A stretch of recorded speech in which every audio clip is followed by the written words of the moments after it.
Akiflow versus Todoist. Which one is better? So for today, I will be comparing Akiflow and Todoist for your productivity in 2025.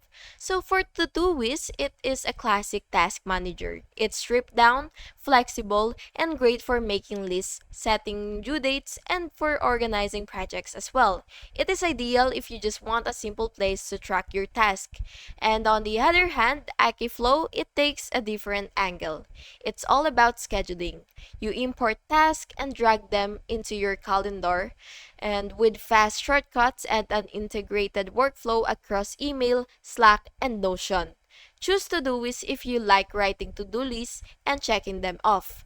Choose Akiflow if you prefer planning your time directly and know when you will get things done. And that's basically it. If you found this video helpful, please make sure to like and subscribe for more videos like this. Thank you so much for watching. Have a good day.